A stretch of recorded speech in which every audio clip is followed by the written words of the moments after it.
All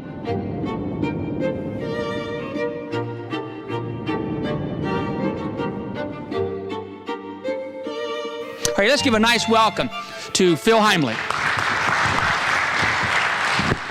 I was at a conference about a month ago. It was something called Patriot Pastors. You've probably been to these. They have them all over the country. Very prominent speakers, Mike Huckabee and people like that. And the message at this conference to the hundreds of pastors that attended was that you have an obligation to encourage your congregations to vote for conservative candidates, to get involved and support conservatives. In fact, when you think about it, what the real message was is that God, when it comes to politics, is a conservative.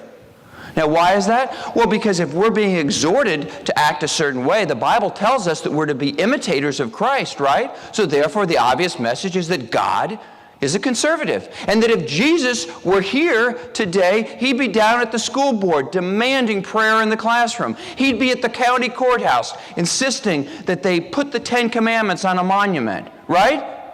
If Jesus were here today, he'd be itching to get the polls to vote out those liberals. That was really the message of this conference. Are those leaders who essentially are telling us that God is a political conservative. Is that true? I, as a conservative, as a Republican, as one who's been supported by all these organizations, have come to the conclusion that this is false doctrine, that it is not true, and that those who promote this doctrine are what the Bible calls false prophets.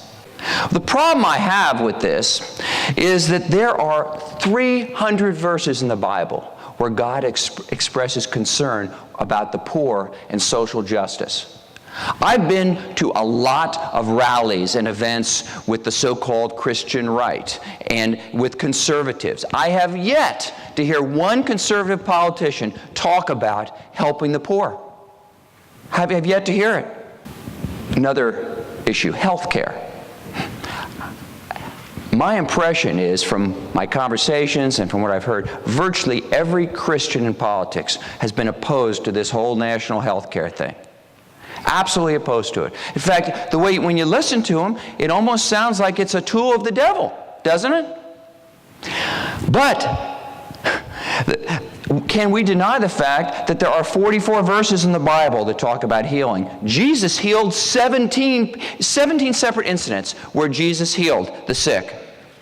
Now, given that, it is hard for me to believe that God is not troubled by the fact that 50 million people in this country don't have health care. What does God think about a country that is $62 trillion in the hole, which we are now when you include Medicare and Social Security commitments and the national debt? Because the Bible says that the borrower is servant to the lender.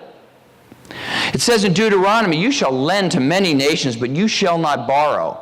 Well, our country right now is in hock to the Chinese and a bunch of other foreign governments to the tune of $2.7 trillion. There's another premise that has been promoted. This one is that America was founded as a Christian nation and that we have to restore America to its Christian roots. You've heard this. But the fact is, that's not true.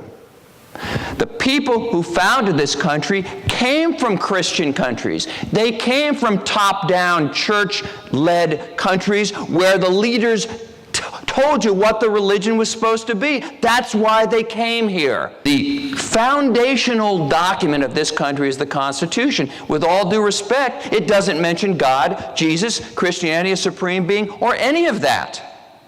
It does say in the Constitution there will be no religious test for any government office or position. And just to be clear, just so there was no doubt about it, the Founding Fathers passed the First Amendment, which says Congress shall make no law respecting an establishment of religion or prohibiting the free exercise. How could it be any clearer? Pat Robertson says our aim as Christians is to gain dominion over society.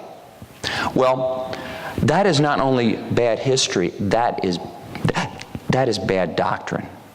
And it's bad doctrine because, yes, God desires a Christian country.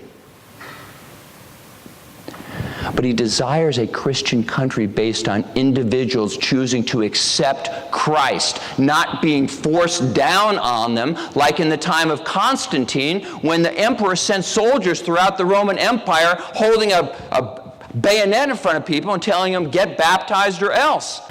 We see this take dominion theory played out in the issue of school prayer. That's a big one, isn't it? We got to have prayer in the public schools. Jesus had something to say about public prayer, didn't he? He said that when you pray, do not be like the hypocrites, for they love to pray in public, to be seen by men. Another myth. We Christians are a persecuted minority. You've heard this. In fact, we're told there's a war on Christianity now. We're an oppressed people. If we're an oppressed people, then explain to me why every Republican candidate for president in 2012, 2 months ago, paraded themselves in front of the Value Voters Summit begging for support. Who wants the support of an oppressed minority? The fact of the matter is, at least in the Republican Party, those of us, if you will, the Christian right is probably the most powerful force. And if you do not have their support, forget it. You can't get the nomination. One difference between we Christians in politics and Jesus is we don't have any problem with hypocrites. It doesn't bother us at all. Take Senator David Vitter. He's the man who introduced the constitutional amendment to ban same-sex marriage, the marriage amendment. Well, Senator Vitter, it turns out, is a client of the D.C. Madam, which is a nice term for a high-priced hooker. The ultimate example. Dr. George Riekers, co-founder of the Family Research Council. Dr. Riekers is an expert on the dangers of homosexuality. He testifies in front of legislative bodies for up to $120,000 in fees on the dangers of homosexuality and why gay couples shouldn't be allowed to adopt. And I'm not here to argue that issue. It turns out, a few months ago, Dr. Riekers returned from a European vacation in the company of a 20-year-old male prostitute who he recruited on rentboy.com. Those of us on the Christian right are not pro-life.